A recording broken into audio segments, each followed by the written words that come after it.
बिस्मिल्लाहिर्रहमानिर्रहीम। अस्सलाम वालेकुम। अफगान तालिबान के लीडरान इस वक्त पाकिस्तान को एक खतरनाक मिसाइलों से धमकी दे रहे हैं। ये असल में रॉकेट लॉन्चर और ये तमाम पूरे का पूरा मिसाइल सिस्टम क्या है जिसे वो धमकी दे रहे हैं, ये आप देखिए जरा। वो कह रहे हैं कि BM-21 मिसाइल हमारे रेडी हैं पाकिस्तान की बेसिस उड़ाने के लिए, और पूरे सोशल मीडिया पर उन्होंने इसकी कैंपेन चला दी है कि हम तैयार हैं। ये कौन से खतरनाक डिफेंस सिस्टम है या रॉकेट लॉन्चर है जो इतना ज्यादा खतरनाक है कि इस वक्त यूक्रेन की जंग के अंदर रूस भी इसको इस्तेमाल कर रहा है और आप सोचे यूक्रेन भी इस्तेमाल कर रहा है, दोनों एक दूसरे की तबाही कर रहे हैं। ये जरा समझ ले मामला है कि उससे पहले समझ ले सूरत हाल क्या है। देखिए, रात से लेकर रोजे से पहले तक की जो सूरत हाल है वो बड़ी काम डाउन रही थी और काफी हद तक उसमें किरदार था वहां के जो लोकल्स लोग हैं, यानी कबायली इलाकों के दोनों जानिब जो लोग हैं वो किरदार अदा कर रहे हैं और वो कह रहे हैं कि इसको काम डाउन करें। और इस सूरत हाल में चीजें काफी काम डाउन रही, लेकिन अब अमाज मीडिया और चलो न्यूज से लेकर अफगान के हर मीडिया पर यह बात इस वक्त जारी हो गई है। वो कह रहे हैं कि अब शदीद लड़ाई फिर शुरू हो चुकी है और जो लड़ाई रुकी हुई थी वो दोबारा बहाल हो गई। उसके बाद आप ये देखिए कि अफगान तालिबान और उनके टॉप के जो लीडरान हैं वो समय पाकिस्तान को धमकी दे रहे हैं कि हम आपको BM-21 मिसाइल, ये असल में रॉकेट लॉन्चर होता है और ये इतना ज्यादा खतरनाक है कि सोवियत यूनियन के दौर के अंदर ये इस्तेमाल, यानी आप सोचिए इसको बनाया गया था 1963 में, तब से लेकर आज 2024 हो गया, ये हर जंग में इस्तेमाल होता है। अब ये क्यों धमकी दे रहे हो, इनके पास आए कहां से हैं ये इतने खतरनाक रॉकेट लॉन्चर जो वो कह रहे हैं उन्होंने पाकिस्तान पर मारने हैं और बड़ी तादाद में मारने हैं। देखिए, सबसे पहले तो ये समझ ले कि है क्या और इनके पास आया कहां से और ये किस तरह प्लान कर रहे हैं कि पाकिस्तान पर इन्होंने हमला करना और हम क्या जवाब देंगे। देखिए, सबसे पहले समझ लें कि AK-47 ये है आर्टिलरी यानी गन्स का या हथियारों का, ये वो है AK-47। अब ये करता क्या है, ये 20 सेकंड के अंदर 40 रॉकेट एक टाइम के ऊपर मारता है और इसके जो रॉकेट्स के ऊपर यानी आप समझ ले वॉरहेड लगा होता है, बड़ा खतरनाक होता है। 9 फीट 5 इंच का ये होता है और ये तकरीबन आप समझ ले 2 तर्ज पर मारता है। एक ही 12 माइल्स तक मार सकता है, दूसरा इसका 25 माइल्स तक। अब इस वक्त सूरत हाल ये हो रही है कि इसका जो वॉरहेड होता है वो बड़ा खतरनाक होता है। अब आप सोच ले जरा कितना ये एरिया कवर करता है। अब ये होता क्या है कि ये एनिमीज को वीक करता है कि ताकि वो कोई हमला ना कर सके, और उसके अलावा जो फोर्सेस होती हैं वो उनको प्रोटेक्ट करता है, यानी जहां से मारा जाता है उनकी फोर्सेस को प्रोटेक्ट करता है। और मारने के बाद 3 मिनट्स के अंदर अंदर ये गायब हो जाता है, क्योंकि जब ये डिटेक्ट होता है, जब जाहिर सी बात है कोई भी फोर्सेस होती है उसको डिटेक्ट करती है अपने रडार सिस्टम से कहां से आ रहा है, तो वो उसको तबाह करने के लिए उसी सीध में निशाना बांधती है। आम रूटीन के अंदर होता यह है कि आप इसको डिटेक्ट नहीं कर सकते, यानी देख नहीं सकते, कोई और होता है तो हम उसको निशाना बना लेते। ये होता है कि इसको आप आसानी के साथ 3 मिनट्स के अंदर अंदर आप मूव कर सकते हैं और इसकी लोकेशन बदल जाती है और जो दूसरे मिसाइल आते हैं वो इनको तबाह करने के लिए वो इनको तबाह नहीं कर पाते। अब हो ये रहा है कि यूक्रेन और रूस की जंग के अंदर बड़े पैमाने पर ये इस्तेमाल हो रहा है और इसको कहा गया था ये आउटडेटेड हो चुका है, यानी ये फारग हो चुका है, ये पुराना हो चुका है, ये इसकी अब जरूरत नहीं है। लेकिन जब यूक्रेन और रूस की जंग हुई तो चूंकि यूक्रेन पहले सोवियत यूनियन का हिस्सा था तो उनके पास ये थे, वो इस्तेमाल कर रहे हैं और इसी तरह रूस भी इस्तेमाल कर रहा है। सोचे अगर रूस बनाने वाला 1963 का बना हुआ है ये और आज इस्तेमाल करे, और ये अफगान तालिबान के हाथ कहां से लगा। देखिए, ये इनके हाथ में लगा था जब सोवियत यूनियन की फोर्सेस यहां पर आई थी और जब वो मारा उनको और ये वो सब कुछ तो उनके हाथ में लगा। इसी तरह अमेरिका के जो हथियार हैं वो इनके पास बड़ी तादाद के अंदर है, रॉकेट लॉन्चर हैं, गाड़ियां हैं, आर्मर्ड कार्स हैं और पता नहीं न जाने क्या कुछ है जो इनके पास इस वक्त मौजूद है और वो सारे का सारे इस्तेमाल कर रहे हैं। और बिलियंस ऑफ डॉलर्स के हथियार हैं, यानी आप सोच भी नहीं सकते, बिलियंस ऑफ डॉलर्स के हथियार हैं जो इनके पास इस वक्त लगे और उन्हीं को इस्तेमाल करते। तो उन्होंने शिकस्त दी थी अमेरिका को। अब सूरत हाल ये है कि वो पाकिस्तान को धमकियां दे रहे हैं कि हम आपको इन्हीं मिसाइलों से मारेंगे, ये रॉकेट लॉन्चर हम लॉन्च करेंगे और आप इसको नहीं रोक पाएंगे। उन्होंने कहा हम रेडी हैं इसको तबाह करवाने के लिए, यानी आपकी जो बेसिस है उसको तबाह करवाने के लिए हमारे ये रॉकेट लॉन्चर तैयार है। अब देखिए, इस सारी सूरत हाल में जाहिर सी बात है जब वो लड़ाई करेंगे तो हमने तो चुप करके थोड़ी बैठना है, फिर हम जो जवाब देंगे और वो बड़ा खतरनाक हम भी जवाब देंगे। हमने हालिया ये काम किया और हमने जाकर उनके इलाके में घुसकर मारा। और ये अब से नहीं हम कर रहे, हम कब से कर रहे, जब भी देखिए टीटीपी या किसी की जानिब से हमला होता है हम हमला करते हैं। एक चीज बड़ी अजीबोगरीब है कि उनके हाथ जो टोन नजर आ रही है, जो लहजा नजर आ रहा है, जो मामला नजर आ रहा है, वो ऐसा लग रहा है कि वो जंग के लिए पूरी तरह तैयार है। यानी वो पूरी तरह जंग के लिए तैयार है। और यहाँ पर देखिए बैकडोर चैनल से क्या मामला शुरू होने, हमारे जो कबाइल के इलाकों के लोग हैं वो पूरी कोशिश करें उधर से भी इधर से भी कि यार ये चीज़ों को काम डाउन करें, क्योंकि नुकसान बड़ा खतरनाक होगा दोनों का। और इस वक्त दोनों अफोर्ड नहीं कर सकते कि हम कोई जंग अफोर्ड नहीं कर सकते। और सूरत हाल ये है कि लोग वहां भी मरते हैं, यहाँ भी मरते हैं, और ये मामला बड़ा खतरनाक सूरत हाल इख्तियार कर गया। हमारा क्लेम ये है कि भाई आप टीटीपी को पाल रहे हैं और वो हमारे मुल्क में आकर हमला करते हैं, हमारी सिक्योरिटी फोर्सेस पर, लोगों पर हमला करते हैं। वो कहते हैं आप झूठ बोलते हैं, आपने बाड़ लगाई हुई है, आपके अंदर लोग मौजूद हैं और आप हम पर इल्जाम लगाते हैं अपनी नाकामियों का। हमने कहा कि वहां से आते हैं, हमने कई दफा स्ट्राइक किया और कई दफा हमने लोगों को मारा भी है, टीटीपी के लोगों को मारा है जो अफगानिस्तान में रहते हैं। देखिए अब ये कहना तो एक बड़ी अजीबोगरीब चीज होगी कि अफगानिस्तान में है नहीं। आप देखेंगे अगर लेट से पाकिस्तान और अफगान तालिबान की जंग हो जाती है तो आप देखेंगे कि टीटीपी बिल्कुल लड़ाई करेंगे उनके साथ मिलकर और वो पूरी तरह लड़ाई होगी। अब बहुत सारे मामला में पाकिस्तान की जानिब से ये बात भी आज कही गई है और ये पहली मर्तबा कही गई है। इसका एक हिस्सा तो सबको पता था, अफगान तालिबान ने भी इसका जवाब नहीं दिया। हमने एक तो बात बड़ी क्लियर की है, यानी जो जान अचकजई की ट्वीट आई है उसमें तो हमने बड़ा क्लियरली उनको कहा कि आप अटक को फतह करने के ख्वाब देख रहे हैं, काबुल भी आपके हाथ से निकल जाएगा। और वहाँ के अब अकाउंट्स हमें धमकी दे रहे हैं कि तो अमेरिका भी क्या कर गया था, ये तो वो आया था सोवियत यूनियन, और आज देख रहे सोवियत यूनियन के टुकड़े टुकड़े हो गए। और दुनिया में जो तीसरी जंग अजीम का सिलसिला इस वक्त शुरू होने वाला है वो रूस और यूक्रेन की वजह से। वो यूक्रेन हमने ही तोड़वा कर दिया था और अगर हम ना तोड़वा कर देते तो आज ये मामला ना होता। तो वो हमें इस तरह ताने और ताने जनी करते हैं। लेकिन इस सारी सूरत हाल में एक चीज आप जहन में रखें कि पाकिस्तान ने आज उनको जवाब दिया है और ऑफिशियल्स की जानिब से हमारे ये जवाब आया है कि अफगान तालिबान ने हमें कहा था कि आप हमें पैसे दे दें।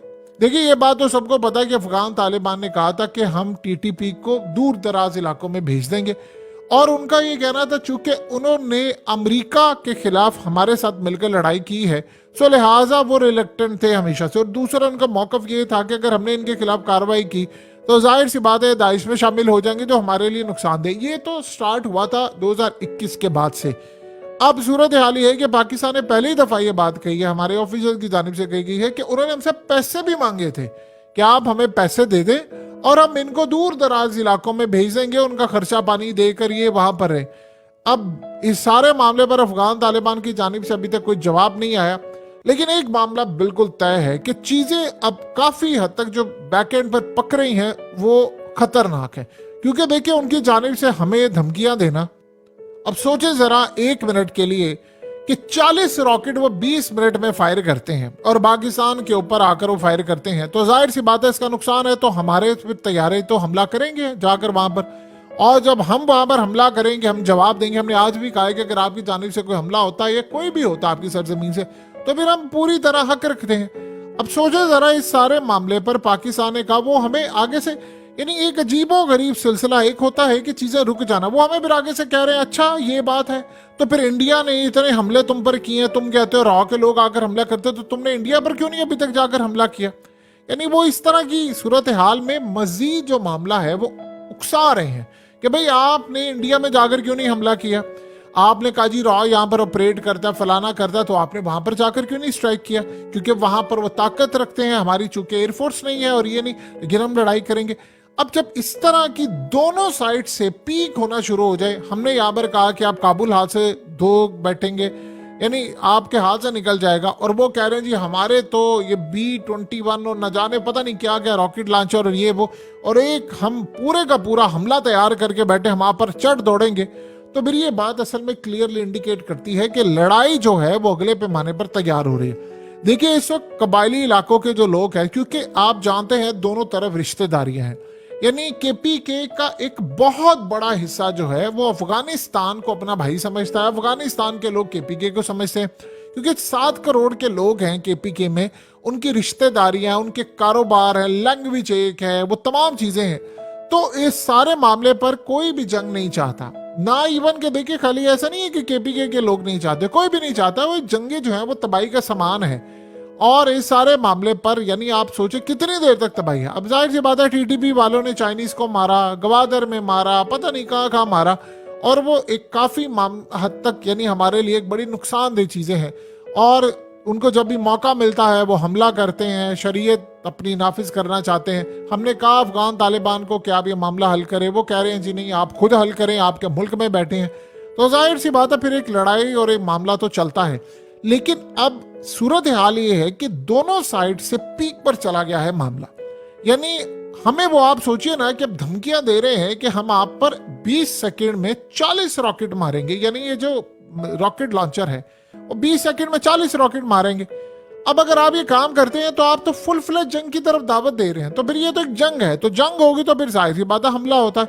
लेकिन उसमें हमारा ये नुकसान बहुत ज्यादा होगा कि उसमें अगर हमारी अफगानिस्तान से जंग छिड़ जाती है तो आप इस बात को ज़हन में रखिएगा कि पॉसिबिलिटी है, ये बात आप ज़हन में रख लें कि इंडिया अफगानिस्तान को हथियार दे सकता है। उसकी वजह यह है, देखिए हालिया सूरत हाल ये पैदा हुई थी कि इंडिया से बातचीत नहीं उन्होंने खाली की, ये हमें इस बात की समझ नहीं आती। उन्होंने तुर्की से बातचीत की कि उनको ड्रोन्स भी चाहिए, उन्होंने चाइना से भी बातचीत की, उन्होंने रूस से भी कहा, उन्होंने ईरान से भी कहा, और इवन के इंडिया से जो उनके ताल्लुकात हो रहे हैं बहाल, और वहां पर वो इन्वेस्टमेंट, क्योंकि जिंदाल से लेकर अंबानी जडानी सबको यानी प्रपोजल जा रहा है कि अफगानिस्तान में आकर आप इन्वेस्टमेंट करें, यहाँ तेल के जखायर है, यहाँ गैस के हैं, और वो बदले में उनसे कह रहे हैं जैसे हमने चाइना को पूरी तरह जुबान दी है, सिक्योरिटी दी है, और 3 साल में हमने कोई ऐसा इकदाम नहीं किया किसी भी मुल्क के खिलाफ, तो हम आपके साथ खड़े होते हैं। आप वो ड्रोन्स मांग रहे हैं, उनसे चीजें मांग रहे हैं, और बहुत सारी चीजें जो इंडिया आपको पता है कि लोकली मैन्युफैक्चर कर रहा है।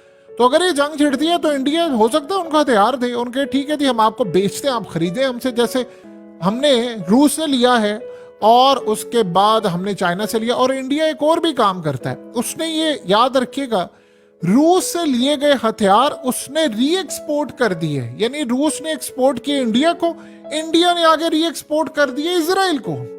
और याद रखिए वो इंडिया एक्सपोर्ट भी कर सकता है दोबारा अफगानिस्तान को, उनसे ताल्लुकात। वो देखें क्या वो इस अपॉर्चुनिटी को जाया करेगा, वो करेगा, वो कहेगा ठीक हम तो कर रहे हैं। और दूसरी जो सूरत हाल पैदा हो सकती है खतरनाक, कि इंडिया दूसरे फ्रंट भी खोल सकता है पाकिस्तान के खिलाफ। वो इंतजार में बैठे हुए हैं, ये इससे बेहतर आइडियल सिचुएशन उनको नहीं मिलेगी। देखिए जब आपका सिंगल फ्रंट होता है तो आपकी सारी फोर्सेस, ध्यान सब कुछ एक तरफ होता है। वो 2 फ्रंट का मामला था तो इंडिया ने 2020-21 के बाद से वो जंग का मामला छोड़ दिया था, वरना वो तो तभी तैयार थे। उनको खतरा ये लाहक हुआ कि चाइना भी आ सकता है और पाकिस्तान भी। और उस वक्त राहुल गांधी ने जो बात की थी वो भी समझी, उसने कहा था 2.5 फ्रंट खुल सकते हैं। 2.5 फ्रंट से उसकी क्या मुराद थी, एक पाकिस्तान, एक इंडिया और एक अंदर से, यानी इंडिया के अंदर मुसलमानों का जो मामला चल रहा था। मोदी ने काम ये किया कि उसने जंग को पीछे रखा, 2.5-3 साल उसने बिल्कुल चीजों को पीछे रखकर उसने कहा इसको मैं काम डाउन करता हूं। पहले अंदर का गंद उसने साफ किया, इंडिया की इकोनॉमी को आसमान पर पहुंचाया। चाइना के बाद इस वक्त इंडिया की इकोनॉमी उरूज पर जा रही है, इन्वेस्टर लाया, सब कुछ किया, अपने आप को ताकत बनाया। 2-2.5-3 साल में पाकिस्तान की मैशत कब्र में चली गई, हम कमजोर हुए काफी हद तक, और इंडिया अब इस पोजीशन में है कि वही समझता है कि मेरे लिए आइडियल सिचुएशन है। तो ये खतरा तो बहरहाल मौजूद रहेगा कि अगर वो यहाँ पे लड़ाई होती है तो वो उनको सपोर्ट करेगा। और देखिए जब जंग हो रही होती है तो फिर आप ये नहीं देखते कि क्या मामला क्या नहीं, तो फिर वो लड़ाई जारी रहती है। सो इंडिया यहाँ पर उनको हथियार भी दे सकता है, इंडिया दूसरा फ्रंट भी पाकिस्तान के लिए खोल सकता है।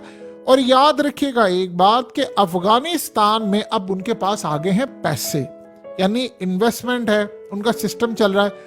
पहले उनको पैसों की कमी थी, अब डायरेक्ट अफगानिस्तान में उनका होल्ड है। और जो ब्लैक मार्केट है और जो ग्रे मार्केट है वहां से हथियार लेना अब जितना उनके लिए आसान है वो कभी भी जिंदगी में नहीं था। ये बात आप ज़हन में रखिएगा। इंडिया हो सकता है कि डायरेक्ट ना भी दे, वो ब्लैक मार्केट में दे दे, ब्लैक मार्केट में उसके फ्रंट मैन आगे जाकर अफगानिस्तान के लोगों को दे दे कि यार ये पकड़े आप जाएं और आप लड़े। तो ये भी सूरत हाल हो सकती है। ब्लैक मार्केट में अमेरिका के होते उन्होंने इतना हथियार लेकर अमेरिका से लड़ाई की थी, तो फिर हमारे खिलाफ भी लड़ाई कर सकते। सोल्यूशन इसका ये है कि आपको चीजें काम डाउन करनी है।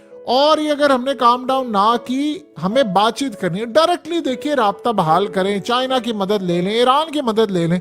चाइना की मदद ईरान और सऊदी अरब ने अगर लिया तो हम क्यों नहीं ले सकते। फॉरेन मिनिस्टर उनका अगर काम कर सकता तो हम उनके लिए भी कर सकते हैं, भाई आप बैठकर इस इशू को परमानेंट रिजॉल्व करवा दें, ये खत्म करें इस लड़ाई को, रोज रोज के झमेले से बाहर आ जाएं, तो फिर मामला काफी हद तक क्लियर हो जाएगा। वरना एक जंग जो है वो दोनों के लिए तबाही है।